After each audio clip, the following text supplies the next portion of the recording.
오늘 또 관련 음성 준비되어 있습니다. 자위권 발동도 가능하다는 국민의 비난을 누가 책임질 겁니까? 음모론, 색깔론, 그리고 근거 없는 모략 이제 중단해 주십시오. 노풍이 불기 시작하는데 이거 저 노무현 전 대통령 목소리 앞에 나온 거 아니에요? 네, 그렇습니다. 다음 주 개봉을 앞둔 영화 노무현입니다의 한 대목입니다. 그러고 보니까 8주기가 다가오고 있어요. 그렇죠.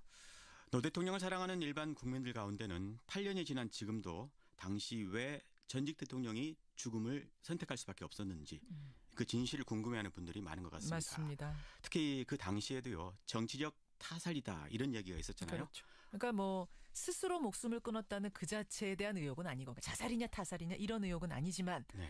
누군가 원인을 제공한 게 아니냐 네. 이 말씀이에요. 자, 그렇다면 그 당시 상황을 좀 하나하나 짚어가 볼까요? 먼저 대통령이 퇴임하던 그날로 되돌아가 보겠습니다. 2008년 2월 2월 25일. 25일입니다. 여러분, 제가 말 놓고 한마디 할까요?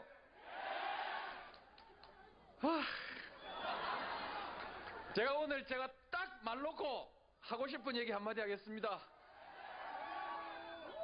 야, 기분 좋다! 아, 오랜만에 듣네요. 그러니까 이게 퇴임하던 날 고향에서의 음성이죠. 네, 봉하마을에 예. 도착했을 때의 상황인데요.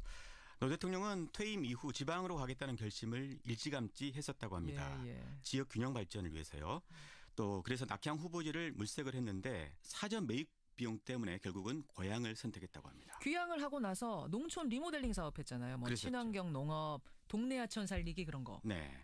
대통령에겐 잘 사는 농촌 만들기에 전범을 쓰겠다 이런 목표가 있었다고 합니다. 예. 이런 전직 대통령의 모습에 국민들이 열광하면서 봉하마을에 방문객들이 넘쳐나는 기현상이 생겼죠. 그렇죠. 인기 없던 현직 대통령에서 사랑받는 전직 대통령으로 변모해 가고 있었던 겁니다. 저도 그때 이제 시사 프로를 진행하고 있었기 때문에 뭐 생생하게 기억이 나는데 현직 대통령보다 전직 대통령의 인기가 더 많았어요. 그렇습니다. 이명박 대통령은 취임 100일 만에요. 지지율이 25%까지 뚝 떨어졌습니다. 예. 그 무렵에 이 미국산 쇠고기 수입 문제로 전국에 촛불 시위가 번지고 있었던 그 상황이죠. 무렵입니다. 네, 그런데 이것이 비극의 씨앗이었습니다. 노 대통령과 참여정부에 대한 이명박 정권의 증오심, 적대감 이런 게 그때부터 시작이 됐다는 건데요. 노 대통령을 보좌했던 김경수 민주당 의원의 이야기입니다. 그러니까 청와대 안에는 정보 보고나 이런 걸 통해서 촛대 배후가 노무현 대통령 쪽이고 이걸 통해서 뭐 정치적으로 재기를 노리고 있다는 하여간 그런 정보까지 포함해서 그 안에서는 그게 사실인 것으로 믿고 있다. 그런 얘기를 듣고 오신 분들이 많더라고요. 그 노무현 전 대통령이 전 대통령인데 정치적으로 재기를 할 거다 이런 얘기가 막 돌았다고요? 네, 그렇습니다. 허허. 참여정부 인사들에 대한 뒷조사가 그래서 이제 그 뒤부터 이루어졌는데요. 예. 검찰을 동원해서 뒤를 캐기 시작했다는 겁니다. 참여정부 고위 인사의 이야기입니다. 나하고 좀 아까 있던 뭐 기억하는 분들 계좌 뭐 이런 거 뒤져보고 나뿐만 아니라 다들 그렇게 했어 뭐 10만 원까지도 다 뒤졌다니 이제 중수부에서 예. 딱 오래 들었어 내가. 이게 이 사람 이 증언한 분뿐 아니라 다 그랬다? 그래서 제가 다른 분들에게도 확인을 해봤거든요. 예. 역시나 마찬가지였습니다. 저부터 시작해서 저하고 관계됐던 모든 사람들의 계좌가 다 까지고 정치적으로 저기를 무력화시킨다라고 하는 그 일련의 과정들을 조직적이고 의도적으로 해왔던 거죠. 소위 이제 그들이 얘기하는 이제 진보좌파의 뿌리를 뽑아버리겠다라고 했던 것이죠. 조직적이고 의도적으로 털었다. 이게 지금 두 사람 다 음성 변조를 한 거죠. 네, 이분들이 한사코 정식 인터뷰는 고사를 했는데요. 다 지난 이야기고 또 문재인 대통령 시대에 이 문제를 들춰내면 또다시 정치적으로 논란을 빚을 수 있기 때문이다. 그래서 음성을 변조해서요. 느낌만 짧게 전해드렸습니다. 그러니까 이분들 얘기를 요약하자면 이명박 정권이 정치 보복을 벌였다. 그렇습니다. 그 얘기예요. 그래서 그 무렵에 노 대통령도요. 주변 사람들이 자기 때문에 피해를 볼 수 있으니까 봉하마을로 내려오지 말아달라 이렇게 당부하기도 했다고 합니다. 그러다가 이명박 정권이 노무현 대통령을 직접 겨눴는데요. 그게 바로 국가기록물 사건입니다. 그렇죠. 뭐 생생합니다. 사실 이번 주도 박근혜 청와대의 기록물 때문에 당시 사건들이 다시 언론의 회자가 됐어요. 그렇죠. 당시 사건은 그 대통령 기록관에 이관한 디지털 자료를 노 대통령이 열람할 수 있게 편의를 봐달라 이렇게 요구를 했었는데 자서전 쓰는데 도움 받겠다 이런 거였어요. 예, 그런데 이명박 정부가 거절을 했습니다. 그렇죠. 그래서 하드웨어를 복사해 가져간 거거든요. 예. 이거는 그 노 대통령의 기록물 애착에서 비롯된 측면도 있다고 합니다. 그러니까 대통령은요. 전직 대통령의 기록물이 후대에 활용되도록 법을 만들어서 대통령 기록관을 설립하기까지 했거든요. 예. 근데 어떻게 문제를 그 당시에 삼았던 거죠? 대통령 기록물이 유출됐다 이런 식으로 몰아갔습니다. 하지만 그게 원본도 아니고요. 또 노 대통령에게 기록물 열람을 협조만 하면 될 일을 중대 위법 행위로 몰아간 겁니다. 그런데 중요한 거는 이명박 대통령도 이 복사본을 가져가는 것을 애초에는 양해를 했다고 합니다. 그래요. 그러니까 다 알고서도 마치 도둑맞았다 이런 식으로 이슈화를 한 거죠. 다시 김경수 의원의 이야기입니다. 예. 노무현 대통령이 이명박 대통령하고 전화 통화까지 했습니다. 이 내용으로. 그때 통화한 기록이 녹취록으로 다 남아 있어요. 그렇게 통화해놓고는 그 다음에 이제 언론을 통해서 또 그런 식으로 공격하고 기록물이라고 하는 걸 이지원이라고 하는 걸 자신들의 정치적으로 궁지에 몰려있는 상황을 탈출하기 위한 도구로 하려고 한 거죠. 그러니까 처음부터 아예 안 된다 했으면 안 가져갔을 텐데 된다 해서 가져갔는데 나중에 돼서 도둑 맞았다. 문제 삼은 거죠. 뒤통수를 치는 식이 되니까 이게 결국은 대통령 망신 주기 하려고 그런 거 아니냐 이렇게 보는 거예요? 그렇습니다. 결국에 백기를 든 거는 노 대통령이었죠. 이 문제 때문에 비서진들이 줄줄이 검찰에 소환이 됐지만요. 예. 나중에 한 명도 기소되지가 않았습니다. 그래요. 비극의 시작은 그 다음부터인데요. 대통령과 친분이 있는 기업들에 대한 세무조사가 시작이 된 겁니다. 예. 국세청이 사실 마음먹고 기업을 털면 안 털릴 기업은 없다. 이게 삼척동자도 알 일일 겁니다. 그렇죠. 대통령이 훗날 유서에 이렇게 썼는데요. 나로 말미암아서 여러 사람이 받은 고통이 너무 크다. 이렇게 썼던 게 바로 이런 걸 말하는 것이었을 겁니다. 보복성 세무조사에 나섰다. 이게 그러니까 언제쯤이죠? 2008년 7월, 그러니까 퇴임 5개월 만이었습니다. 노 대통령의 후원자로 알려진 박연차 태광실업 회장이 이 타겟이었는데요. 그랬죠. 그해 12월부터 박 회장과 노 대통령의 형 노건평 씨가 이제 구속이 되기 시작을 했습니다.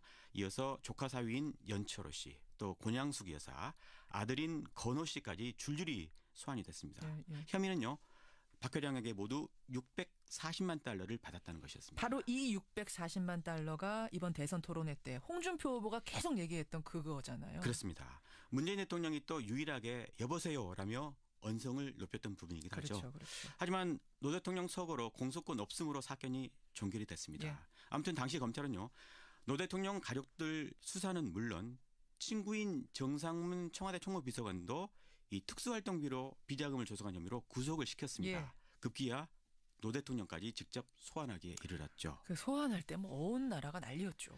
2009년 4월 30일이었죠. 예. 언론들이 헬기까지 띄워서 생중계를 했습니다. 하지만 당시 혐의는 딱 2개뿐이었는데 말이죠. 2개의 혐의 뭡니까?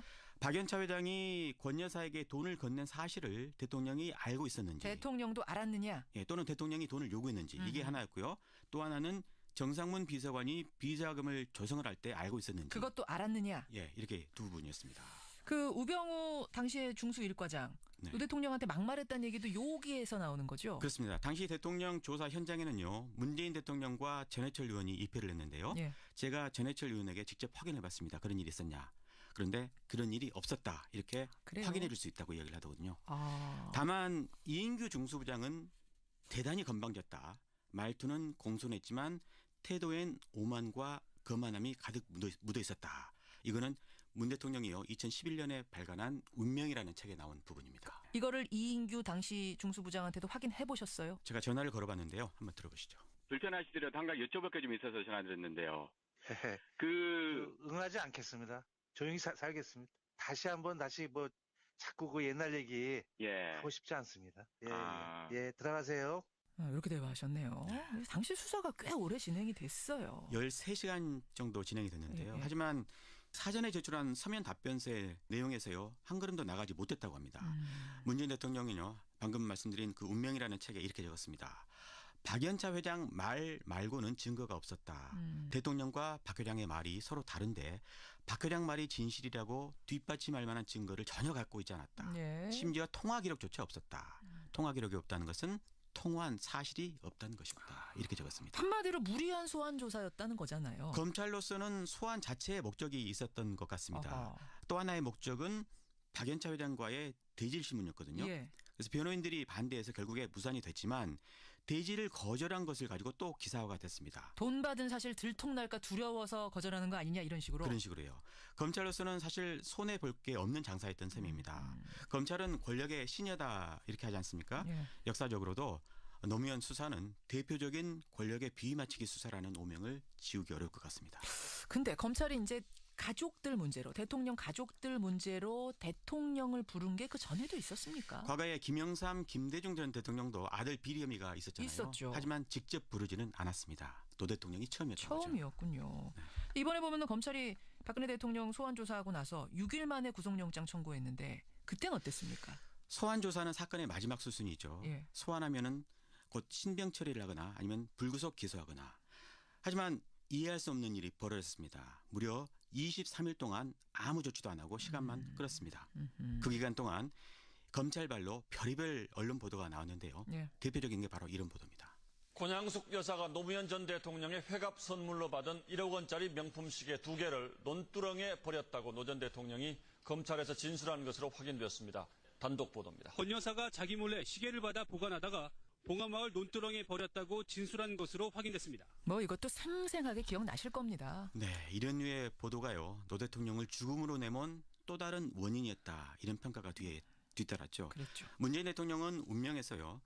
사법 처리까지 여의치 않으니 언론을 통한 망신 주기 압박으로 굴복을 받아내려는 것 같았다. 언론은 기꺼이 공범이 됐다. 이렇게 적었습니다. 언론이 공범이 됐다. 네, 방금 논두렁 보도요. 이거 오보입니다. 오보죠. 그 오보에 국정원이 공작을 했다. 이런 게 이제 이인규 중수부장의 발언으로 언론에 보도가 됐던 게 있었거든요.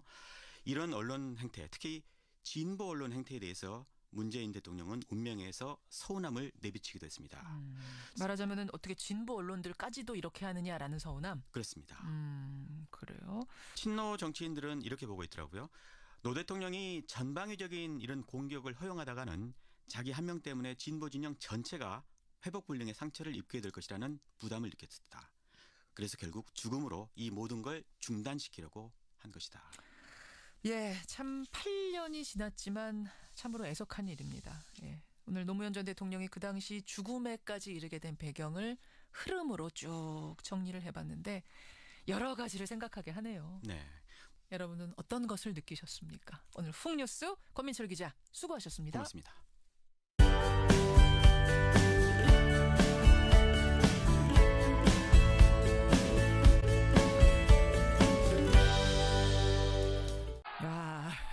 오랜만에 듣네요. 네. 이게 퇴임하던 날 고향에서의 음성이죠. 네, 봉하마을에 도착했을 때의 상황인데요. 노 대통령은 퇴임 이후 지방으로 가겠다는 결심을 일찌감치 했었다고 합니다. 지역 균형 발전을 위해서요. 또 그래서 낙향 후보지를 물색을 했는데 사전 매입 비용 때문에 결국은 고향을 선택했다고 합니다. 귀향을 하고 나서 농촌 리모델링 사업했잖아요. 뭐 그랬었죠. 친환경 농업, 동네 하천 살리기 그런 거. 네. 대통령에겐 잘 사는 농촌 만들기에 전범을 쓰겠다 이런 목표가 있었다고 합니다. 이런 전직 대통령의 모습에 국민들이 열광하면서 봉하마을에 방문객들이 넘쳐나는 기현상이 생겼죠. 그렇죠. 인기 없던 현직 노무현 대통령 쪽이고 이걸 통해서 뭐 정치적으로 재기를 노리고 있다는 하여간 그런 정보까지 포함해서 그 안에서는 그게 사실인 것으로 믿고 있다. 그런 얘기를 듣고 오신 분들이 많더라고요. 그 노무현 전 대통령이 전 대통령인데 정치적으로 재기를 할 거다 이런 얘기가 막 돌았다고요? 네, 그렇습니다. 참여정부 인사들에 대한 뒷조사가 그래서 이제 그 뒤부터 이루어졌는데요. 검찰을 동원해서 뒤를 캐기 시작했다는 겁니다. 참여정부 고위 인사의 이야기입니다. 나하고 좀 아까 있던 뭐 기억하는 분들 계좌 뭐 이런 거 뒤져보고 나뿐만 아니라 다들 그렇게 했어 뭐. 오늘 또 관련 음성 준비됐습니다. 자위권 발동도 가능하다는 국민의 비난을 누가 책임질 겁니까? 음모론, 색깔론, 그리고 근거 없는 모략 이제 중단해 주십시오. 노풍이 불기 시작하는데 이거 저 노무현 전 대통령 목소리 앞에 나온 거 아니에요? 네, 그렇습니다. 다음 주 개봉을 앞둔 영화 노무현입니다의 한 대목입니다. 그러고 보니까 8주기가 다가오고 있어요. 그렇죠. 노 대통령을 사랑하는 일반 국민들 가운데는 8년이 지난 지금도 당시 왜 전직 대통령이 죽음을 선택할 수밖에 없었는지 그 진실을 궁금해하는 분들이 많은 것 같습니다. 맞습니다. 특히 그 당시에도요. 정치적 타살이다 이런 얘기가 있었잖아요. 그렇죠. 그러니까 뭐 스스로 목숨을 끊었다는 그 자체에 대한 의혹은 아니고 자살이냐 타살이냐 이런 의혹은 아니지만 네. 누군가 원인을 제공한 게 아니냐 네. 이 말씀이에요. 자, 그렇다면 그 당시 상황을 좀 하나하나 짚어가 볼까요? 먼저 대통령이 퇴임하던 그날로 되돌아가 보겠습니다. 2008년 2월 25일입니다. 여러분, 제가 말 놓고 한마디 할까요?